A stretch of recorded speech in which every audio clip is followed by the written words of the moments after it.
What's up, y'all? It's your boy Dante back once again. I appreciate everybody for the support, everybody for checking in.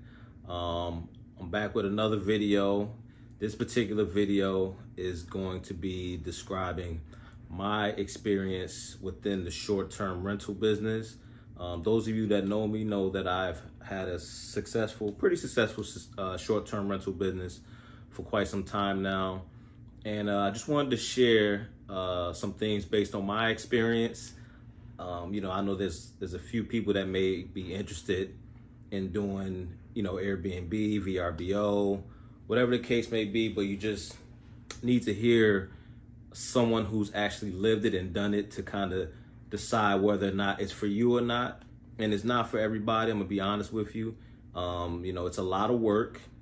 It's, at first it's very hands-on because, you're starting off, you haven't scaled up to a point where you have 30, 40 rentals, and now you can hire a property management team to kind of take care of everything.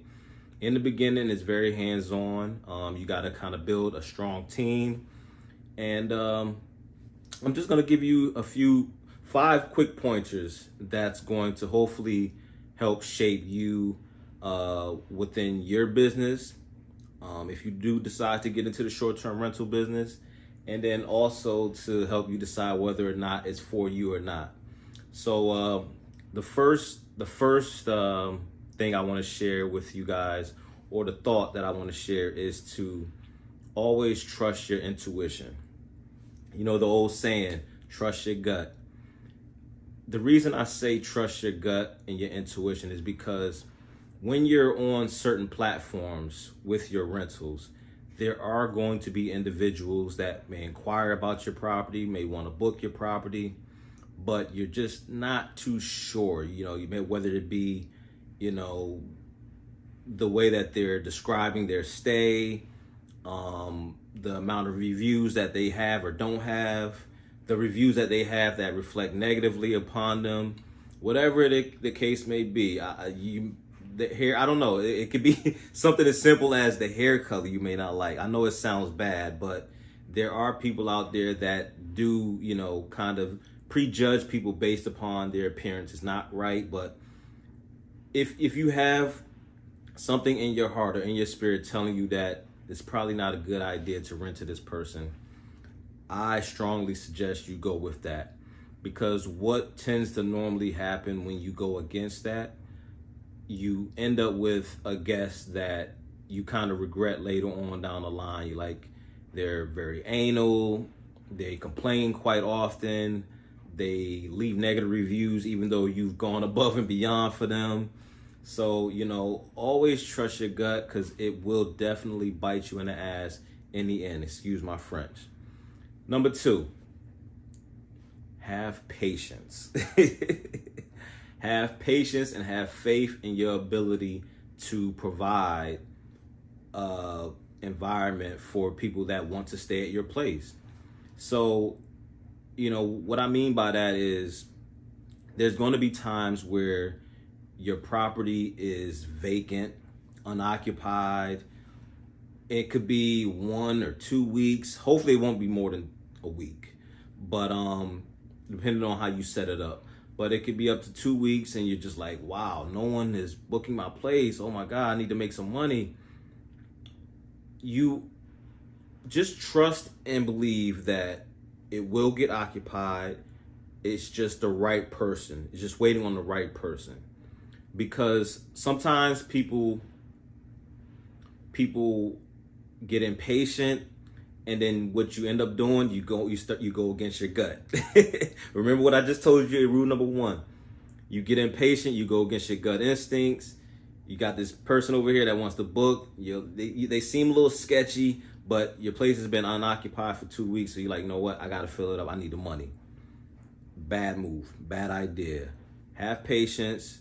When you're starting off, make sure you always have something else to line your pockets, some sort of other income coming in, because it's not going to be you set up your place and you put it on Airbnb and it gets booked right away. It happens for some people, but the percentages do not reflect favorably for you. So I would suggest make sure you have a job or some other source of income in the beginning, early on, until you start to build momentum, until you start to, acquire more properties or more rentals. And then you can kind of like more so rely on that income because you've kind of already implemented a system. Number 3, don't put all your eggs in one basket. Don't put all your eggs in one basket. What I mean by that is there are going to be occasions or instances where you can have someone looking to book your place on one platform. They're just inquiring, they're asking questions. However, you have someone on another platform that is booking your place and just waiting on you to accept it. But you're banking on this person because their stay may be longer, a longer term stay, which means that your place is going to be occupied for a longer term. And this person is only staying for maybe 2-3 weeks. So you hold off on that person to continue the conversation with this person. And during that time frame, you lose this booking. This other person decides that I'm going to go in another direction. So now you lost 2 bookings. Don't do that. If you have a guaranteed booking on another platform and you have someone in your ear telling you that they may be potentially interested, within the first 2 conversations that you have with them, if they're not talking about dropping a deposit, go with the sure thing, because you don't want to lose out on a sure booking because you waited around for someone who was unsure if they were even going to book your place in the first place. You lose out on 2 bookings and now the place is unoccupied for who knows how long after that. So again, you initially have these conversations with people, especially if you're going the direct booking route. If they're not either giving you a deposit or trying to book your place, if they are going to be booking it for a longer period of time, move on to the person that is guaranteed to book your place and they're just waiting on you to accept the booking. All right. Number 4, don't undersell yourself and know your value. Know what you have to offer. Kind of gauge how much you've put into your unit, how much furniture costs, the silverware, the plates, the pots, the TVs, everything that you've put into it. And you feel like, okay, I can, you're going to go and look at the other places, 2-bedroom, 1-bedroom, whatever your unit is, and see what they are going for, what the rates are for those units on different platforms. And if you feel like you can fetch an amount higher than what they are offering based upon the design, the layout of those units, go for it. But if you know that they're asking for, I don't know, $250 a night for their unit, and their unit is immaculate, it has marble floor, marble countertops, it has all the bells and whistles, and you know that they could probably get that, which they probably will, and yours don't have even half of that, okay, so that means you got to price it, at a certain point where you can just remain booked and you can still turn a profit. Don't undersell yourself where you just put a low dollar amount on your nightly stay just to get it booked and you're not making anything. We're in this to make money at the end of the day. So again, don't undersell yourself. Know the value of your unit. And once you start to make money, please, I tell everyone, invest back into your unit. Put money back into your unit. You start off with, an IKEA counter coffee table in the beginning.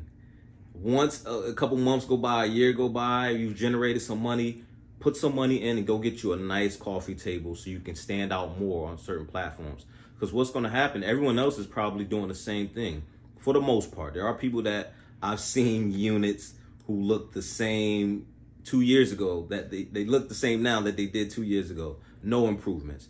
That's not what you want to do. You want to always try to stand out. You want people to go on these platforms, look at your place and say, wow, that looks clean, that looks cozy, that looks like someplace I can call home for the next couple weeks, months, whatever the duration of their stay is. All right. Lastly, always remain professional. Always remain professional. And what I mean by that is there are going to be times where people will try to get you out of character. They will leave a negative review. Hopefully you don't get any negative reviews. Hopefully everything's all positive. But there are going to be times, there may be times where people may leave a negative review. There may be an interaction where they ask you about certain things about your property while they're staying in the unit. And they may come off condescending. They may say something that make you raise an eyebrow, like, whoa, that was kind of nasty, or that was kind of rude. But always remain professional. You don't want to stoop down to their level. You know, you try to take the high road as much as you can. And, because ultimately, sometimes people are just having a bad day. They probably are frustrated by, let's say, a traveling nurse. They're frustrated by the facility that they're working at, and they come home to your unit and the air conditioner is not working or it's not blowing properly, and they reach out to you in a negative way, a very demanding way. And, you kind of caught off guard, taken aback by it, but it's just their frustration. So you just, kind of try to soothe them and say, hey, I apologize. I will have someone come by and take care of it. No problem. Again, like I said, just remain professional at all times. And remember, we're providing a service. It's hospitality at the end of the day. So, just try to remain professional. Remember that you're providing a service for people, and you want people to walk away saying not only nice things about your unit, but nice things about you as well, how you were as a host. All right. So with that being said, man, I'm gonna take off, but I want you guys to continue to support, continue to subscribe to the videos, and I'm gonna continue, providing information, insight, and I hope you guys all appreciate it. Peace.